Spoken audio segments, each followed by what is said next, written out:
Hi guys, my name is Joe and my channel is Fighting Words, the martial arts library. And this is a segment I call Media Fight Mondays. We do this on the first and third Monday of every month.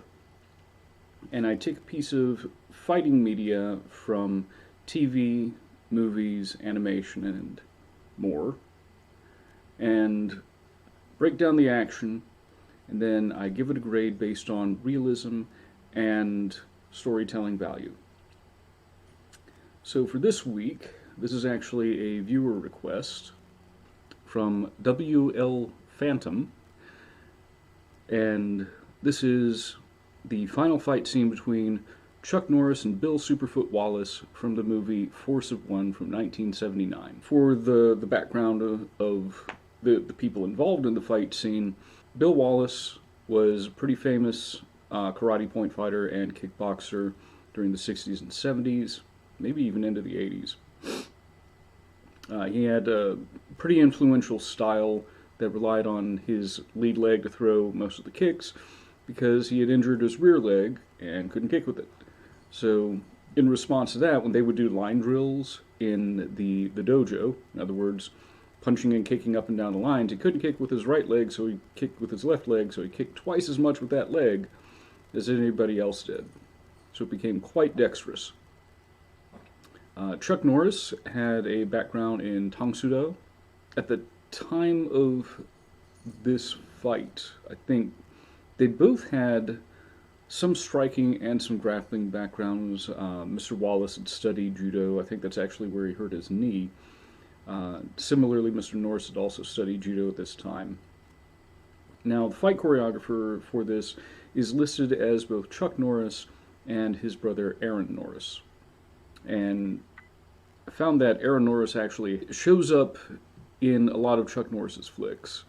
You know, he's been a stunt double and a few other things. So the setup for this is that there's been a karate killer going around who's, been killing people using karate, and Norris's character has gotten into a fight with the guy, but he was wearing a mask, but he has seen his eyes. That'll come up. That's a spoiler, maybe? I mean, this whole thing's sort of a spoiler for a movie that came out 40 years ago, 44. So here they are circling. Wallace is throwing out his jab, hook kick followed by a round kick. You find that he does that a lot. He really likes his hook kicks. There's another one. And get this hit on view. So a couple of straight punches and some long swings, which they sort of do in these movies. Again, we get the hit on view. Looked like it might have been a round kick. He's dropping his lead hand when he's kicking. It's not necessarily a cardinal sin, but it is a possible opening. That looked like a side kick follow, countered by a round kick and a spin kick. Mostly nobody's done any significant damage yet. Looks like a double round kick by Wallace. Another double round kick. That one connects. Another double round kick. He's got some good feet. He's got a good foot, I guess. It's a super foot. There's that hook roundhouse again. So Norris countered with a body punch. Looked like maybe a shovel hook followed by a spinning back kick. Ooh, that was a good exchange. We get our first down. So, in that one we saw an exchange of punches at close range. Norris followed or countered upon a right hand with a spinning back fist. That's actually not that easy to pull off, but it can be done. Not the spinning back fist itself, but, rolling with a punch and turning that motion into a spinning back fist. That requires a fair bit of timing. One thing to note about the kickboxing of this era is that there was a minimum amount of kicks that each fighter needed to throw per round. under these rules, there were no kicks below the waist, so no kicks to the leg like you would find in Muay Thai or international kickboxing. Basically, in order to keep this from becoming essentially a boxing match with the occasional kick, the different organizations had to regulate how many kicks you had to throw. And oftentimes, I've actually seen at least one match where a guy didn't throw enough kicks per round. He didn't meet the minimum, and he was, I think, docked a point for that. These punching exchanges, it's not like they wouldn't happen, but my understanding is that usually the objective was to get all your kicks out early. We haven't seen Norris's character throw a whole lot of them. There was a little bit I cut where you couldn't see the fighters' upper bodies at all, but you got to see their feet move, and it looked like Norris's character probably threw a few there. It's sort of going to become a moot point in a second.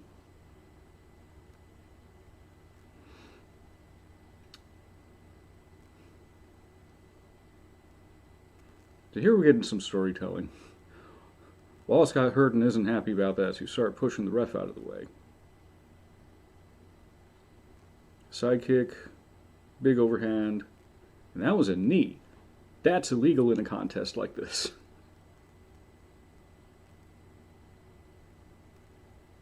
So he knocks down the ref.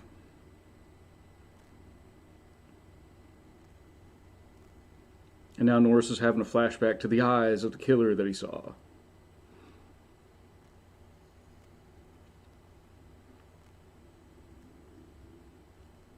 Now he's kicking him when he's down. Again, that's totally illegal.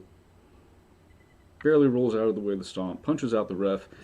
Okay, in a more realistic setting, you would probably see the corners and other officials rush in at this point. Now jumping front kick by Norris. Body punch, chopping overhand, another overhand. It's a knee of his own. Another knee. I mean, it's no longer a contest. It doesn't matter how many kicks he threw earlier. Ref's holding Norris back, and Wallace gets in a good side kick to the body, which knocks down the ref harder than it knocked down the fighter. So now we're outside. The gloves come off, literally.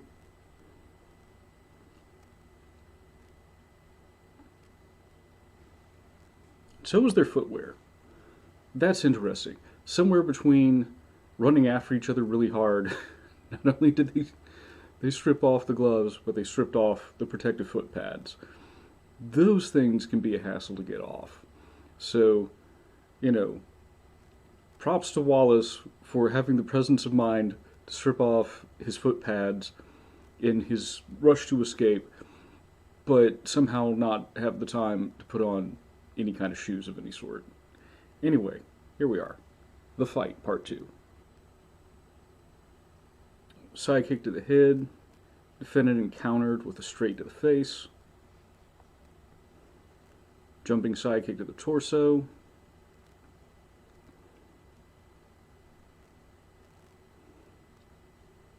Round kick is blocked. Punch is blocked. Gets a hammerlock on him.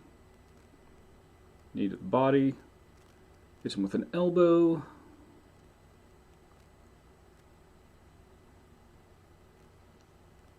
There's a hook kick. Norris spins out of it. Looks like he hit him in the back there. Another hook, round kick. It's like the third time he's thrown that. Big punch. He's got the arm locked up. Wallace countered with a punch to the body, but Norris gets that big shoulder throw.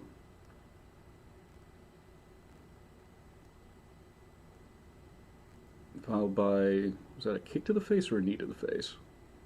His cop friend is like, can't kill him.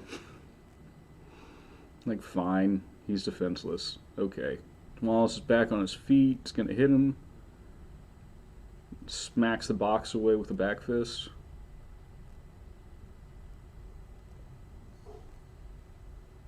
Spinning back kick. Grabs him in a front headlock. Turns him around.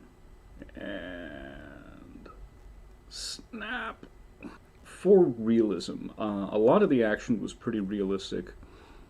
You know, you had the kickboxing sequence, and even the fight outside. This is more or less what it's going to look like with a couple of, trained karate slash kickboxers fighting one another. I mean, it definitely had some cinematic elements to it. There was sort of an ebb and flow that you might not see in a real fight. But as far as the techniques used, the only real criticism I have is like the giant swings. Again, nobody's doing tight hooks. Overall, I guess maybe an A minus. I liked it a lot. Storytelling wise, part of the storytelling this sort of relies on the backstory about what's been going on for the rest of the movie. But we do get some of that going on in the fight itself, in the form of Wallace getting knocked down and getting pissed, getting up angry, and then gradually the rules start to go away. And we also see, fury with Norris, get a little bit of emotion out of him that we don't typically get out of his portrayals. We get a guy getting angry, a guy breaking the rules, and then a guy running off. I think that's where the in-fight storytelling pretty much stays. So a C would be average. I'm going to give it a little bit more than that, maybe a B minus. Bill Wallace would show up in a lot of these fights during like the 70s and 80s as sort of a henchman type character. I do feel a little bit bad for him. I always was sort of given the impression that maybe he was trying to make it bigger in Hollywood. And even though he had a more successful competitive career than Chuck Norris, I mean, I guess it depends on how you measure it, but Norris was never a competitive kickboxer. When you have a trained fighter, it can be a good fight. When you have two trained fighters, like guys who've been competitive, I'll have to look up and see if they ever competed against each other. If I can find anything on that, I'll put it in, a little show note. But, because I know that they had worked out before, because they were both some of the top guys in the competitive karate circuit, I think they had some really good chemistry here. So, again, an enjoyable fight. That's all I have for this week, and I'll see you guys later.